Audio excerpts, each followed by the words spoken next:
Hello friends, welcome to metro story. Yes, அவர் வந்து இப்போ மலேசியா ரீச் ஆகிட்டார் இல்லைங்களா. மார்னிங் வந்து கோயில் டெம்பிள் விசிட் போயிருந்தார், உங்களுக்கு அப்டேட் கொடுத்துருந்தேன். இப்போ வந்து அந்த எக்ஸ்போக்கு வந்து அவர் ரீச் ஆகிட்டாருங்க. ஈவினிங் 6 o'clock வந்து மலேசியன் டைமிங்கில் ரீச் ஆகிட்டார். ஸோ அவரை வந்து கார்லேருந்து வெல்கம் பண்ணி தான் வந்து ப்ரோக்ராமுக்கு கூட்டிகிட்டு போகிறாங்க. அந்த வெல்கம் கிளிப்ஸாக தான் நான் உங்களுக்கு கொடுத்துருக்குறேன். ஆக்சுவலாக அவர் வந்து டோர் ஓப்பன் பண்ணுறாங்க, அவர் வந்து உள்ளேருந்து வெளியே வராரு.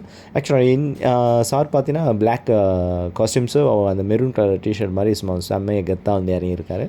ஸோ அந்த ஸ்டில்ஸை தான் சஃப்னோ நீங்கள் பார்த்துட்ருக்கீங்க. ஸோ இப்போ அந்த எக்ஸ்போவோட பிளேஸை விட பார்த்திங்கன்னா இந்த எக்ஸ்போ வந்து வேறு லெவலுங்க, பெரிய இடம். அது மட்டும் இல்லாமல் இந்த பிளேஸுக்கு வந்து பார்த்திங்கன்னா நம்ம முருகர் டெம்பிள் நியர்பை தான் இந்த பிளேஸ் இருக்குது. ஸோ இது வந்து ஒரு பீக் ஏரியான்னு சொல்லலாம். அதாவது டிராஃபிக் பயங்கரமாக இருக்கும் அந்த ஏரியாவுக்கு. ஸோ எல்லாமே வீக் டேஸுன்றதுனால எல்லாமே டைமிங் பார்த்தீங்கன்னா 6 o'clock வச்சுருக்குறாங்க. மேபி வந்து நம்மளுடைய விஜய் ஃபேன்ஸே வந்து அவங்கள மீட் பண்ண முடியாத ஒரு சூழ்நிலை தான் போயிட்டுருக்கு.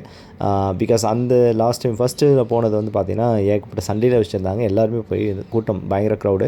பட் இந்த ஸ்பேஸ் வந்து அதிகம், பட் வந்து க்ரௌடு வந்து கண்டிப்பாக ரொம்ப கம்மிங்க.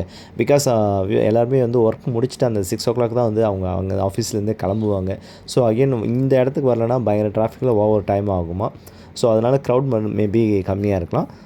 பட் முடிஞ்சவங்க வந்து ஃப்ரீயாக இருக்கிறவங்க மேபி போயிருக்கிறாங்க இந்த லொக்கேஷனுக்கு. ஸோ அவர் வெல்கம் பண்ண சீன்ஸை தான் இதை அப்டேட் பண்ணுறோம். ஓகேங்களா? Thank you friends.